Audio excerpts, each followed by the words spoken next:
जय श्री गणेश। नमस्कार, मैं आचार्य संजय द्विवेदी। मेरे समस्त प्रबुद्ध दर्शकों का मेरे चैनल पर हार्दिक स्वागत है। प्रिय दर्शकों, आज मैं वृश्चिक राशि का वर्ष 2025 का वार्षिक राशिफल लेकर आपके सम्मुख उपस्थित हूं। वर्ष 2025 वृश्चिक राशि के जातकों के लिए किस प्रकार का रहने वाला है, इस वर्ष में आपका स्वास्थ्य कैसा रहेगा, ज्ञान शिक्षा का भाव कितना प्रबल होगा, पारिवारिक भाव, वैवाहिक संबंध तथा संतान सुख कितना प्राप्त होगा, इस वर्ष में कर्म क्षेत्र में कितनी उन्नति होगी, धन का कितना लाभ मिलेगा, सुख संपदा ऐश्वर्य वैभव में कितनी वृद्धि होने वाली है, भाग्य का कितना साथ मिलेगा, संपूर्ण विश्लेषण मैं पूर्ण तरीके के साथ करने जा रहा हूं। प्रिय दर्शकों, इस राशिफल को आप अपने लग्न तथा राशि दोनों के अनुसार देख सकते हैं। वृश्चिक राशि के लिए इस वर्ष में 3 परिवर्तन होने वाले हैं। जब शनिदेव 29 मार्च को अपनी राशि का परिवर्तन कर लेंगे तथा मीन राशि में प्रवेश करेंगे, जहां पर ये पूरा वर्ष रहने वाले हैं। 14 मई को गुरुदेव बृहस्पति का राशि परिवर्तन होगा, जब ये आपके सप्तम भाव से निकलकर अष्टम भाव में प्रवेश करेंगे।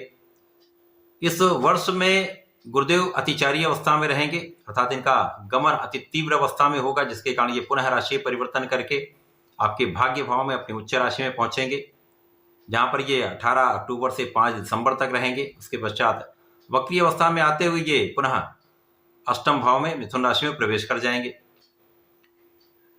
राहु का राशि परिवर्तन 18 मई को होगा, जब राहु कुंभ राशि में प्रवेश करेंगे तथा केतु का परिवर्तन सिंह राशि में हो जाएगा। अब चूंकि सनातन वर्ष सदा ही चैत्र माह की प्रतिपदा से प्रारंभ होता है, अतः इस वर्ष का प्रारंभ 30 मार्च को हो रहा है। तो 30 मार्च को प्रारंभिक होते हुए इस वर्ष में शनिदेव का परिवर्तन हो चुका होगा। तो वृश्चिक राशि के लिए शनिदेव आपके पंचम भाव में गोचर कर रहे होंगे, गुरुदेव आपके सप्तम भाव में होंगे तथा राहु के साथ शनिदेव का गोचर पंचम भाव में चल रहा होगा। अब चूंकि पहला परिवर्तन शनिदेव का है, शनिदेव आपके चतुर्थ भाव से पंचम भाव में प्रवेश कर चुके हैं, जिसके कारण आपके ऊपर से ढैया का प्रभाव समाप्त हो जाएगा।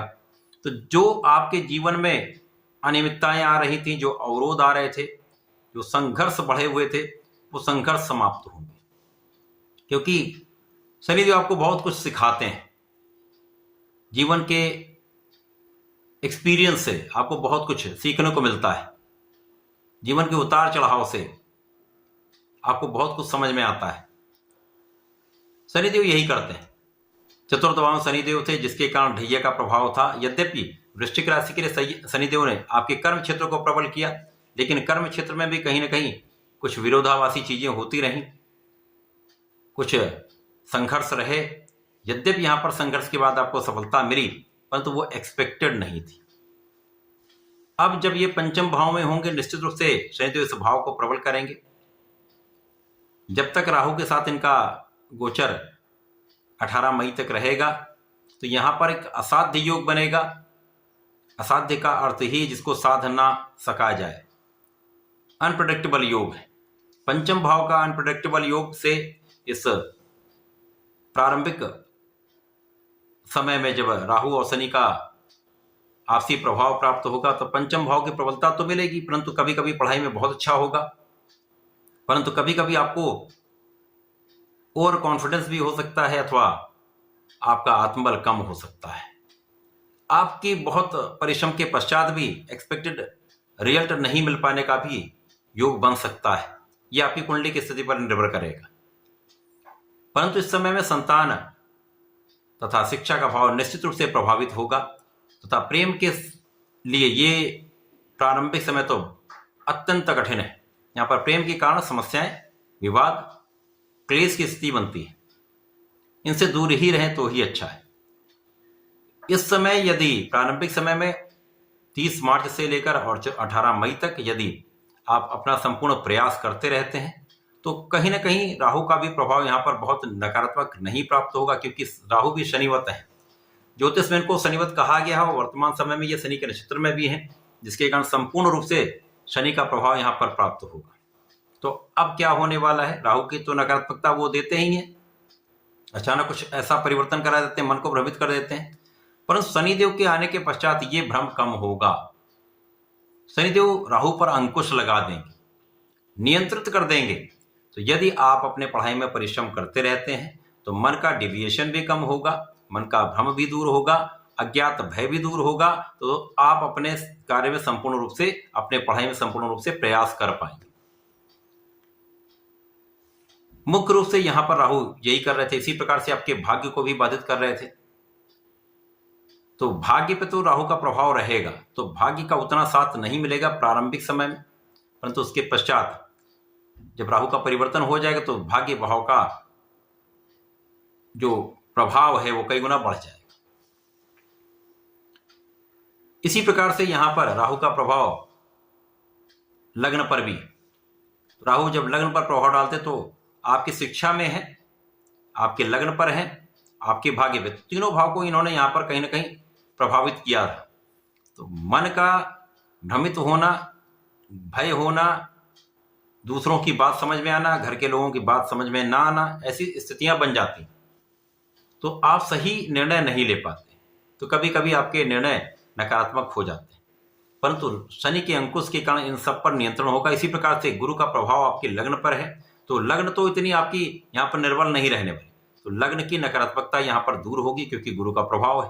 तो आप विवेकशील भी रहेंगे, ज्ञानवान भी रहेंगे, आपके अंदर धैर्य भी होगा, तो जल्दीबाजी में कोई निर्णय आप नहीं लेने वाले। इसी प्रकार से प्रारंभिक समय की जो समस्याएं हैं वहां पर गुरु और शनि के प्रभाव के कारण दूर होंगी। शनिदेव जब यहां पर अकेले रहेंगे और राहु का प्रभाव आपके चतुर्थ भाव में हो जाएगा, गुरुदेव आपके अष्टम भाव में चले जाएंगे, तो यहां पर जाने के बाद भी राहु का जहां जहां पर दृष्टि प्रभाव, वहां पर गुरु का भी प्रभाव मिल रहा है, जिसके कारण बहुत कुछ यहां पर स्थितियां नियंत्रण में इस वर्ष रहने वाली, क्योंकि गुरु राहु के प्रभाव को कम कर देंगे। अब राहु का प्रभाव अष्टम पे होगा तो यहां पर कुछ शारीरिक समस्याएं हो सकती हैं, यहां पर प्रभाव को प्राप्त होगा। जब आपको पेट से संबंधित समस्याएं अथवा किसी न किसी प्रकार से स्वास्थ्य की समस्याएं यहां पर लगी रहती, यद्यपि यहां पर आपकी संपूर्ण सुरक्षा होगी। इसी प्रकार से राहु का प्रभाव आपके दसम भाव पर होगा, आपके द्वादश पर होगा। तो यहां पर द्वादश पर गुरु कंट्रोल करेंगे, बिना कारण व्यय से बचाएंगे, बिना कारण यात्राओं से बचाएंगे, तो आपको थकान की स्थिति नहीं होगी। लेकिन कार्य क्षेत्र पर गुरु का प्रभाव नहीं, ना ही शनि का कोई प्रभाव है, जिसके कारण कार्य क्षेत्र में बहुत विचार करके आपको कार्य करना पड़ेगा। बिना कारण किसी का इंटरफेरेंस आपको नहीं लेना चाहिए, किसी और के को अपने काम में इन्वॉल्व नहीं करना चाहिए। कोई सहायक है या इसी प्रकार से लोग हैं तो वो जो रूटीन वर्क है वो करें, लेकिन यदि कोई आपको काम दिया गया है तो आप अपने बुद्धि के बल पर, अपने ज्ञान के बल पर उसको निस्तारित करें। किसी अन्य के बहकावे में आकर या अन्य किसी के प्रभाव में आकर यदि कोई काम करते तो समस्याएं वहां पर हो सकती हैं। तो यहां पर आपको स्वयंभू बनना होगा, अपने पर विश्वास करना होगा, ईश्वर पर विश्वास करना होगा तथा पूर्ण परिश्रम करके अपने काम में लगे रहना होगा, निष्ठा के साथ कार्य करना होगा, तो समस्याएं कम से कम हो। इसी प्रकार से राहु कहीं ना कहीं माता पिता को कष्ट देता है, माता पिता के स्वास्थ्य में समस्या देता है। लोगों के बीच में भी आपकी इमेज को ये डिफेम करने का प्रयास होता है। तो कुछ ऐसे लोग बन सकते हैं, अज्ञात लोग भी हो सकते हैं, आलोचना करने वाले भी हो सकते हैं, जो कहीं ना कहीं आपको आपके क्षेत्र में डिगाने का प्रयत्न कर सकते हैं, डिफेम करने का प्रयास कर सकते हैं। तो यहां पर आपको बहुत सावधान रहना है। बाकी यहां पर शनिदेव का प्रभाव निश्चित रूप से आपको बलवान बनाने वाला है, आपको धनवान बनाने वाला है। इस पूरे वर्ष में 100% आप महाधन का लाभ लेने वाले। अचानक धन प्राप्ति का भी योग बन सकता है, पैतृक संपत्ति से भी आपको लाभ मिल सकता है। आपके यात्राओं से, जो व्यापारिक यात्रा है अथवा आपकी प्रोफेशनल जो विजिट्स हैं, उनसे अच्छा लाभ प्राप्त हो सकता है। इसी प्रकार से जो लोग विदेशी सेवाओं में हैं उनका लाभ निश्चित रूप से बढ़ेगा। आपको सुखों का भी अर्जन यहां पर कराने वाले हैं। धन बड़ी मात्रा में आता है तो आप अपने सुखों को बढ़ाते हैं, भूमि भवन वाहन का लाभ मिलेगा, लेकिन इनका क्रय करते समय आपको सावधान रहना चाहिए, किसी के बहकावे में ना आए। पूर्ण रूप से सब कुछ एनालिसिस करके ही कोई प्रॉपर्टी, कोई भूमि भवन का परचेज करना चाहिए। अपने कार्य में अपने आप को साफ सुथरा रखें, निष्ठा के साथ कार्य करते रहें, जिसके कारण आपकी जो छवि है वो साफ सुथरी बनी रहे।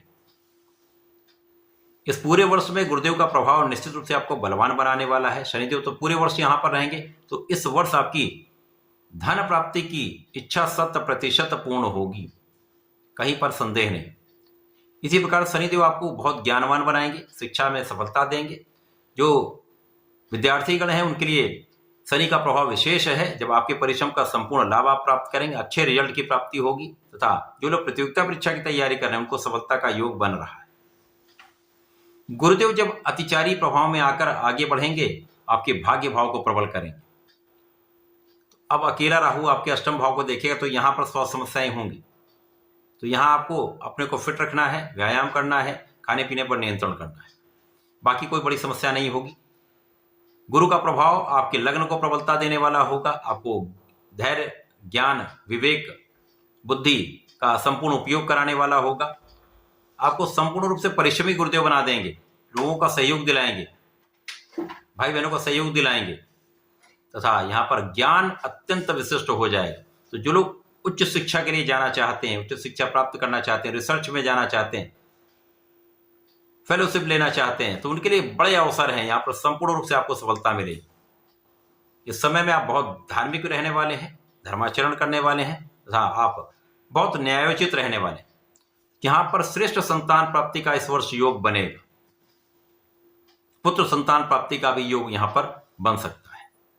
इसी प्रकार से जब गुरुदेव पुनः वापसी करेंगे, आपके अष्टम भाव में आएंगे, तो पहले जैसी स्थिति हो जाएगी। जब यहां पर गुरुदेव अष्टम भाव में रहेंगे, आपका स्वास्थ्य ठीक करेंगे, आपकी संपूर्ण सुरक्षा करेंगे, धन की निरंतरता देंगे, तथा शनि और गुरु का संयुक्त प्रभाव आपके लिए लाभ की वृद्धि तथा धन की वृद्धि करने वाला है।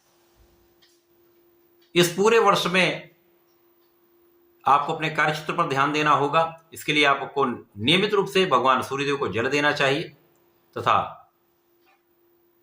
प्रतिदिन, अब चूंकि ये वृश्चिक राशि मंगल की राशि है, संकट मोचन का आपको दर्शन करना चाहिए।